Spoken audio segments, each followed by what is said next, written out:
नमस्कार, DD news पर आप सभी दर्शकों का स्वागत है। मैं हूं साइमा खान और समाचार में आगे बढ़ने से पहले सबसे पहले नजर हेडलाइंस पर। भारत मंडपम में भगवान महावीर के 2550वें निर्वाण महोत्सव का आयोजन। पीएम मोदी ने जारी किया स्मारक, डाक टिकट और सिक्का। भगवान महावीर के प्रति युवाओं के आकर्षण और समर्पण को देश के हित में बताया। लोकसभा चुनाव के दूसरे चरण के लिए चुनाव प्रचार चरम पर। प्रधानमंत्री नरेंद्र मोदी आज राजस्थान के बांसवाड़ा और जालौर सिरोही में करेंगे चुनावी रैली।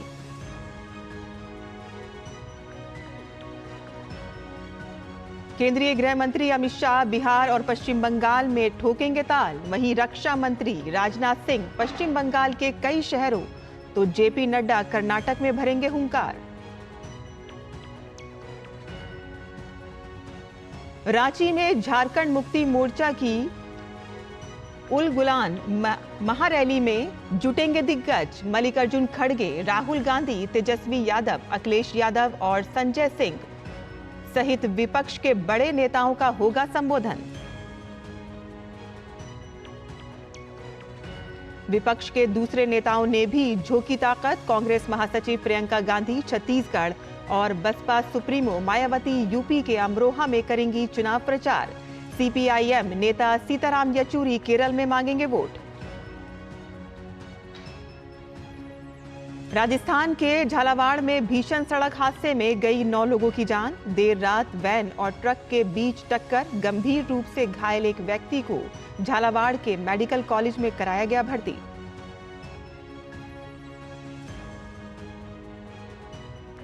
और कैंडिडेट्स शतरंज टूर्नामेंट में भारत के डी गुगेश का शानदार प्रदर्शन।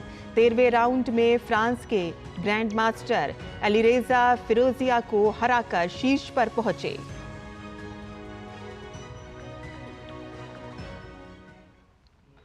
और अब समाचार विस्तार से।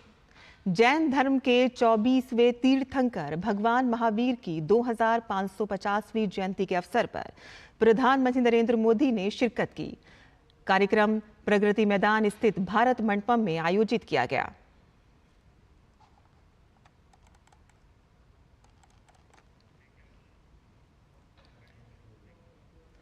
प्रधानमंत्री ने भगवान महावीर की प्रतिमा पर पुष्प अर्पण किए।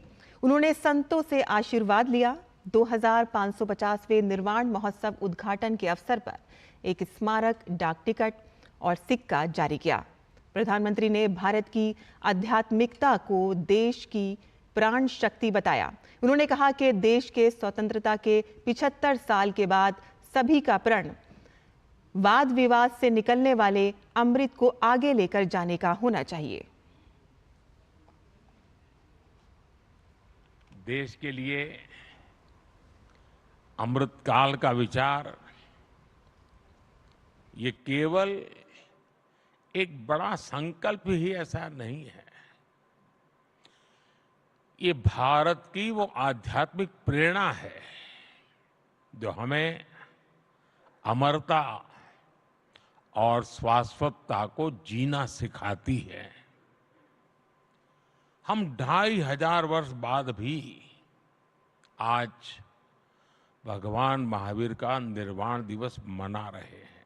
सदियों और सहस्त्राब्दियों में सोचने का ये सामर्थ्य, ये दूरदर्शी और दूरगामी सोच, इसलिए ही भारत न केवल विश्व की सबसे प्राचीन जीवित सभ्यता है, बल्कि मानवता का सुरक्षित ठिकाना भी है।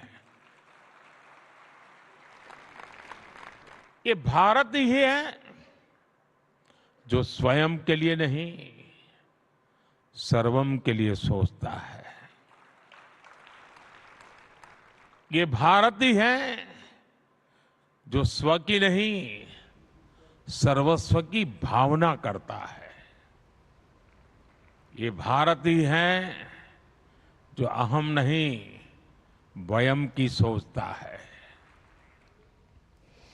संघर्षरत विश्व के समकक्ष प्रधानमंत्री ने भारत के सदियों पुराने सत्य, अहिंसा और समभाव और मानवता के संदेश को दोहराया। वैश्विक संघर्षों के बीच देश युद्धरत हो रहे हैं। ऐसे में हमारे तीर्थंकरों की शिक्षाएं और भी महत्वपूर्ण हो गई है। उन्होंने मानवता को वाद विवाद से बचाने के लिए अनेकांतवाद और शातवाद जैसे दर्शन दिए हैं। अनेकांतवाद यानी एक विषय के अनेक पहलुओं को समझना, दूसरों के दृष्टिकोण को भी देखने और स्वीकारने की उदारता वाला।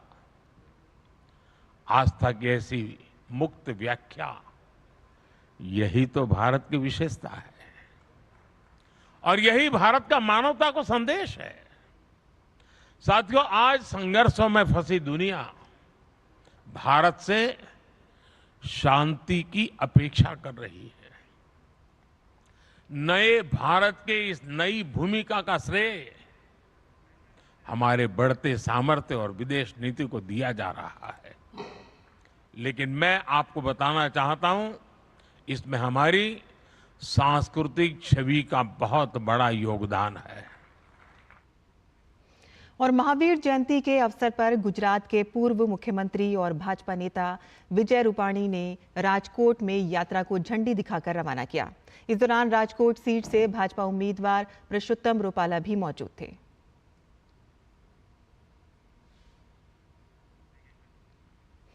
महावीर जयंती के अवसर पर बड़ी संख्या में जैन अनुयायी आज अहमदाबाद में दीक्षा लेने के लिए पहुंचे। ढोल नगाड़ों के साथ जैन अनुयायी दीक्षा लेने के लिए जाते हुए दिखे। दीक्षा प्राप्ति की इस विधि को संयम लेना भी कहा जाता है। महावीर जयंती जैन अनुयायियों के लिए बेहद खास दिन होता है।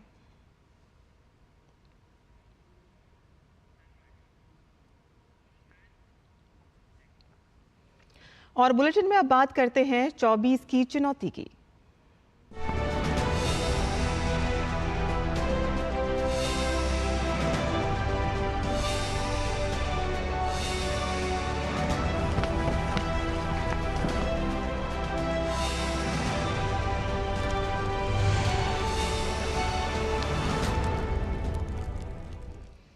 लोकसभा चुनाव को लेकर सभी दलों का प्रचार तेजी से जारी है।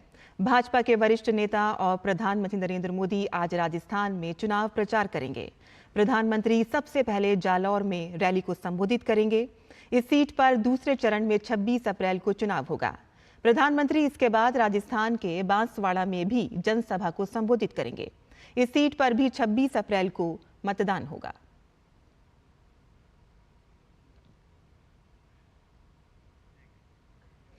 दो 2024 के लोकसभा चुनाव में जालौर सिरोही लोकसभा सीट पर जीत दर्ज करने के लिए भाजपा धुआंधार प्रचार में जुटी हुई है और इसी सीट पर भाजपा ने अपनी जीत का सिलसिला जारी रखने के लिए रणनीति के तहत लुम्बा राम चौधरी को मैदान में उतारा है।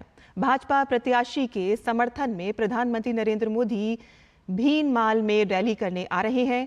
पीएम मोदी की इस रैली को ऐतिहासिक बनाने में जुटे हैं भाजपा के प्रमुख रणनीतिकार और भारतीय जनता पार्टी के राजस्थान के पूर्व प्रदेश अध्यक्ष डॉक्टर सतीश पुनिया से बात की है हमारे संवाददाता ओपी यादव ने। 26 अप्रैल को राजस्थान की 13 लोकसभा सीटों में मतदान होना है। इन्हीं में मारवाड़ की जालोर सिरोही लोकसभा सीट भी है। ये लोकसभा सीट काफी महत्वपूर्ण है और इसी पे प्रधानमंत्री नरेंद्र मोदी सभा को संबोधित करने के लिए आएंगे। अभी हमारे साथ इस रैली की तैयारियों के विषय पर प्रदेश अध्यक्ष रहे हैं सतीश पूनिया जी बात करते हैं। सर, आप लगातार यहाँ डेरा जमाए हुए हैं और कार्यकर्ताओं से 1-to-1 फीडबैक भी ले रहे हैं। प्रधानमंत्री जी की रैली है, किस तरह की तैयारियां हैं? यहाँ की सभा ऐतिहासिक होगी। एक तो भीनमाल के लोगों में, मारवाड़ के लोगों में एक विशेष उत्साह है कि भीनमाल में प्रधानमंत्री जी पहली बार आ रहे हैं। ये कवि माघ की नगरी है, धार्मिक और सांस्कृतिक रूप से बहुत पुष्ट है। बड़ी संख्या में प्रवासी पूरे देश भर में सेवाएं देते हैं। डॉक्टर साहब, आप लगातार मुद्दों को भी देख रहे हैं और जनता की नब्ज भी टटोल रहे हैं। कौन से मुद्दे ऐसे आपको खास लग रहे हैं जिनको लेकर बीजेपी बड़ी आक्रामक है? देखिए, पिछले 10 वर्षों का यदि लेखा जोखा करें तो उससे थोड़ा पीछे जाएं तो इस देश में 55 साल तक कांग्रेस ने राज किया। लेकिन इस देश में बैंक के अकाउंट ये भारतीय जनता पार्टी और मोदी ने खोले। किसानों को क्रेडिट कार्ड वाजपेयी जी ने दिए। प्रधानमंत्री ग्राम सड़क योजना वाजपेयी जी ने बनाई। इस देश में जिस तरीके से सामान्य व्यक्ति का जीवन बदला वो उज्ज्वला के जरिए, आयुष्मान के जरिए, जनधन के जरिए, आवास के जरिए एक बुनियादी विकास पहली बार लोगों ने देखा। दूसरा वैचारिक मुद्दे थे जिनके बारे में लोग कहते थे कि कब ये समय आएगा। राम मंदिर बना, 370 खत्म हुई, ट्रिपल तलाक लागू हुआ। इस तरीके की जितनी योजनाएं थी उससे लोगों में भरोसा पैदा हुआ है। संगठन की पकड़ बड़ी मजबूत है आपकी, और वो पकड़ जो है वो यहाँ किस तरह का रिजल्ट देगी? एक आवरण है, लेकिन अंदरूनी तौर पर जालोर सिरोही की जनता ने भारतीय जनता पार्टी को एक साधारण से कार्यकर्ता लूम्बा राम को चुन लिया है। बात करें प्रधानमंत्री की, लोग प्रधानमंत्री का उद्बोधन सुनने के लिए आतुर है। जगह जगह मैसेज भी आपने भिजवाया। किस तरह का उत्साह है लोगों में प्रधानमंत्री जी के तेजस्वी, ओजस्वी और प्रेरणादायी भाषण को सुनने को? पिछले कुछ वर्षों से देश के नौजवानों में और देश के जितनी 36 कौमें हैं और उसमें भी खास तौर पर किसान, गरीब, महिला और नौजवान प्रधानमंत्री जी के उद्बोधन की एक विशेष अपील रहती है और वो कुछ न कुछ नई बातें कहते हैं। एक भरोसा उन पर है, तो लोगों में उनको देखने का और सुनने का एक विशेष आकर्षण है। और इसलिए मेरा दावा है कि जालोर सिरोही की, भीनमाल की ये सभा इसी कारण ऐतिहासिक होगी। लोग उनको देखने और सुनने बड़ी तादाद में आए। तो ये थे भारतीय जनता पार्टी के पूर्व प्रदेश अध्यक्ष डॉक्टर सतीश पूनिया, जिनका मानना कि प्रधानमंत्री रैली को लेकर न केवल पूरी तैयारियां हो चुकी है, बल्कि प्रधानमंत्री के उद्बोधन को सुनने के लिए यहाँ की जनता पूरी तरह बेताब भी है। मेरे सहयोगी कैमरामैन गौरव गिरी के साथ में OP Yadav, DD news, Bhinmal. और लोकसभा चुनाव 2024 के मद्देनजर भाजपा का धुआंधार चुनाव प्रचार अभियान जारी है।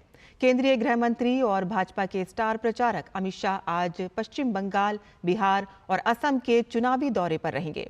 अमित शाह आज के अपने चुनावी कार्यक्रम की शुरुआत सबसे पहले पश्चिम बंगाल से करेंगे, जहां वो दार्जिलिंग लोकसभा क्षेत्र से भाजपा प्रत्याशी राजू बिष्ट के समर्थन में एक चुनावी जनसभा को संबोधित करेंगे। जिसके बाद अमित शाह दोपहर में बिहार के कटिहार लोकसभा क्षेत्र में एनडीए प्रत्याशी के पक्ष में एक चुनावी जनसभा को संबोधित करेंगे।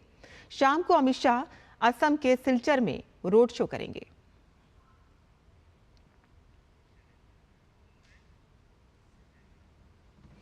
रक्षा मंत्री और भाजपा के वरिष्ठ नेता राजनाथ सिंह भी चुनाव प्रचार में जुटे हुए हैं। राजनाथ सिंह आज पश्चिम बंगाल में ताबड़तोड़ रैलियां करेंगे। सबसे पहले पश्चिम बंगाल के मुर्शिदाबाद में एक जनसभा को संबोधित करेंगे और इसके बाद मालदा उत्तर और फिर दार्जिलिंग में एक चुनावी सभा को संबोधित करेंगे।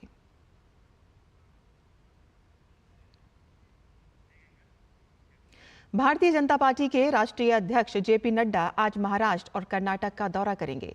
महाराष्ट्र के बुलडाणा जिले में जेपी नड्डा एक चुनावी सभा को संबोधित करेंगे, तो वहीं कर्नाटक के हुबली में एक बैठक करेंगे और साथ ही हुबली में एक चुनावी रैली भी करेंगे।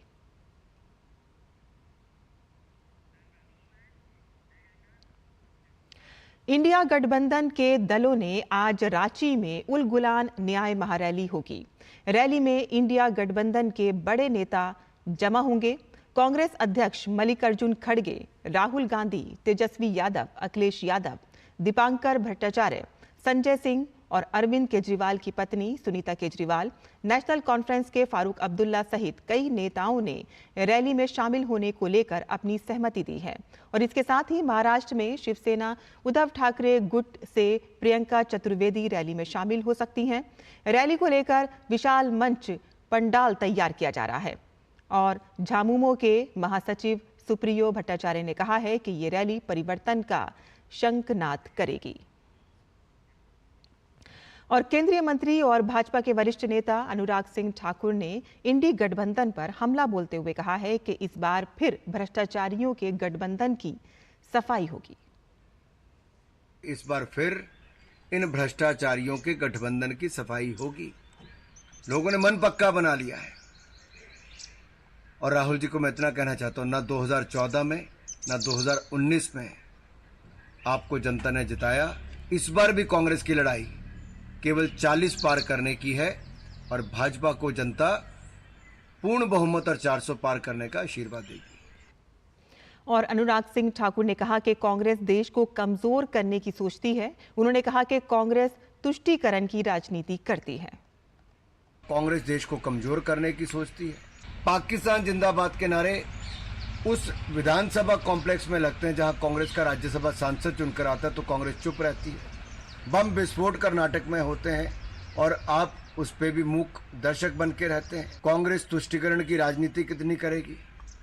देश को कमजोर करके विदेशी ताकतों का कितना सहयोग लेगी? क्योंकि इनके बयान उन लोगों से मिलते हैं जो भारत को कमजोर देखना चाहते हैं।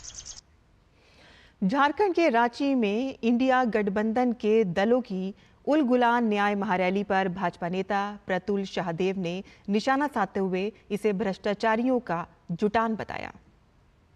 उलगुलान आदिवासी अस्मिता से, आदिवासियों के संघर्ष से जुड़ा बहुत पवित्र शब्द है, जिसे भगवान बिरसा मुंडा जी ने 1895 से 1900 के अपने आंदोलन में जिसका प्रयोग किया था। और ये तो भ्रष्टाचारियों का, टुकड़े टुकड़े गैंग का, परिवारवादियों का महाजुटान है। इसे उलगुलान कहना बिल्कुल उचित नहीं है। और लोकसभा चुनाव को लेकर कांग्रेस महासचिव प्रियंका गांधी आज छत्तीसगढ़ के दौरे पर रहेंगी। प्रियंका गांधी कई चुनावी सभाओं को संबोधित करेंगी। वो कांकेर लोकसभा क्षेत्र में प्रचार करेंगी और साथ ही मोहत डोंगर गांव में भी सभा को संबोधित करेंगी।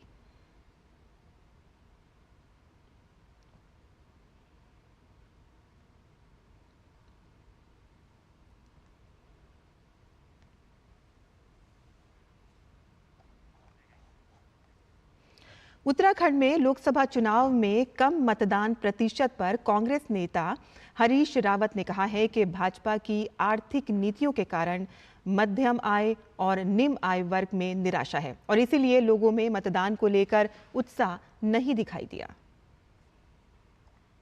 जो सेक्शन ऑफ सोसाइटी भाजपा को वोट देता रहा 2014, 2019 और इवन जो राज्यों के चुनाव हुए उनमें भी वो इस बार पूरी तरीके से नहीं आया है।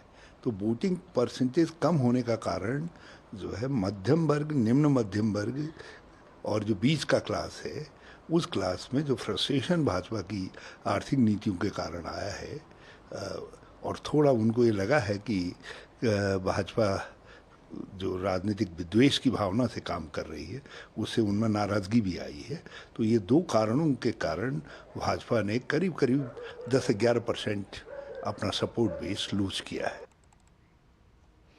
लोकसभा चुनाव को लेकर देश भर में प्रचार अभियान तेज है, तो वहीं जर्मनी में ओवरसीज फ्रेंड्स ऑफ बीजेपी ने चाय पे चर्चा कार्यक्रम का आयोजन किया, जिसमें काफी संख्या में भाजपा कार्यकर्ता मौजूद रहे।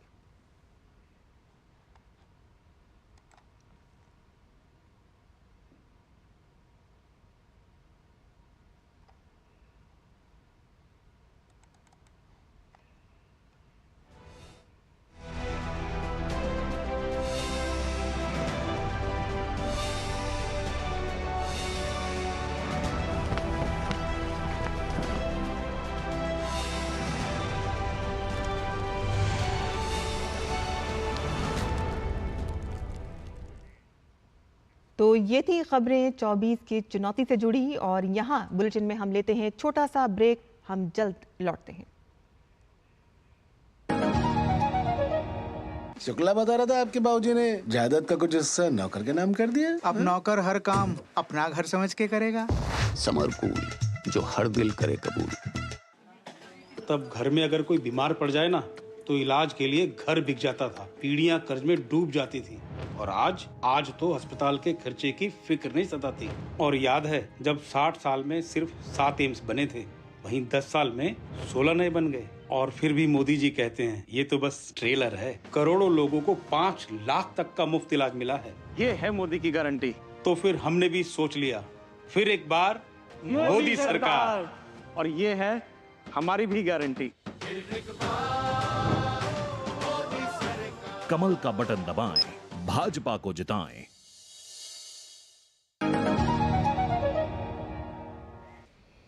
और बुलेटिन में आपका एक बार फिर से स्वागत है। राष्ट्रपति द्रौपदी मुर्मू ने सिविल सेवा दिवस पर सभी सिविल सेवकों को शुभकामनाएं दी हैं। राष्ट्रपति ने एक्स पर कहा है कि सिविल सेवा दिवस पर सभी सिविल सेवकों को शुभकामनाएं। अथक भावना के साथ देश की प्रगति के लिए काम करने की महान विरासत को आप लोगों ने आगे बढ़ाया है। हमारी सिविल सेवाओं को हमेशा गतिशील माहौल में तेजी से अनुकूल करने की चुनौती का सामना करना पड़ता है, जबकि सरदार पटेल ने इस दिन अपने भाषण में 3 मूलभूत बातों को रेखांकित किया था, जिसमें गरिमा, अखंडता और अस्थिरता को बरकरार रखना था। राष्ट्रपति ने कहा कि मुझे विश्वास है कि आप राष्ट्र प्रथम की भावना के साथ नागरिकों की सेवा करना जारी रखेंगे और इसके लिए मेरी शुभकामनाएं।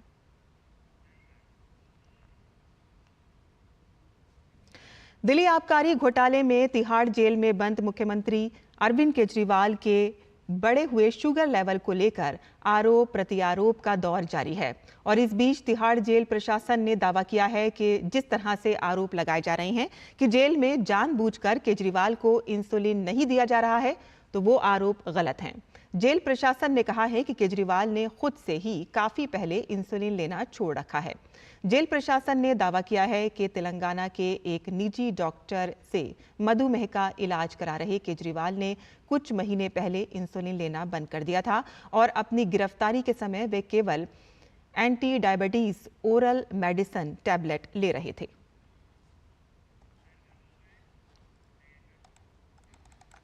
और कर्नाटक के हुबली में गुरुवार को कॉलेज परिसर के भीतर कांग्रेस पार्षद की बेटी की चाकू मारकर किए गई हत्या मामले में कर्नाटक के पूर्व मुख्यमंत्री BS येदियुरप्पा ने कहा है कि राज्य सरकार को राज्य में शांति व्यवस्था की परवाह ही नहीं है। State government is not at all bothered about anything. They are not at all taken it seriously. They must take it seriously and take further action. Jammu Kashmir में सुरक्षा बलों को एक संयुक्त अभियान में बड़ी सफलता मिली है। सुरक्षा बलों के जवानों ने एक स्कूल के हेडमास्टर के घर में एक पिस्तौल बरामद की है और हथगोले भी बरामद किए गए हैं। प्रशासन को संदेह है कि इनका इस्तेमाल पुंछ में चुनाव में गड़बड़ी करने के लिए किया जाना था। सुरक्षा बलों की तलाशी अभियान अभी भी जारी है और मौके से 2 चीनी ग्रेनेड और एक पाकिस्तान निर्मित पिस्तौल भी बरामद की गई है।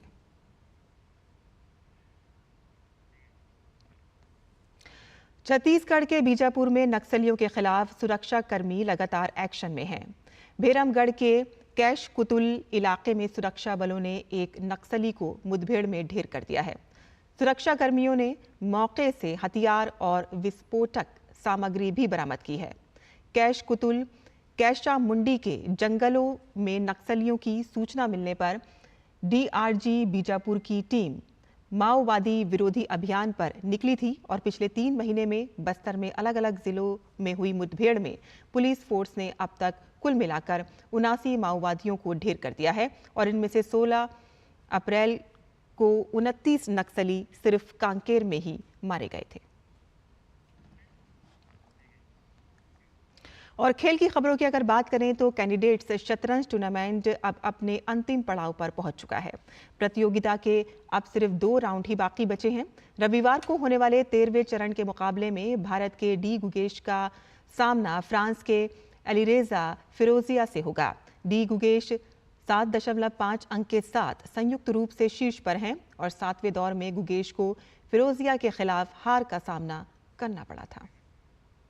और एक अहम मैच में संयुक्त रूप से शीर्ष पर चल रहे इयान निपोन नियाचिची और हिकारू नाकामुरा आमने सामने होंगे। दोनों ही खिलाड़ी 7.5 अंक के साथ संयुक्त रूप से शीर्ष पर हैं और रूस के इयान निपोन नियाचिची अब तक प्रतियोगिता में एक भी मैच नहीं हारे हैं।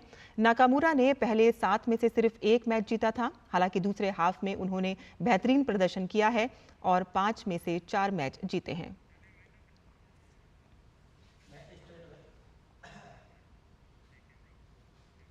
और इसी के साथ ही हमारा ये समाचार अब समाप्त होता है। अनुमति दें। नमस्कार।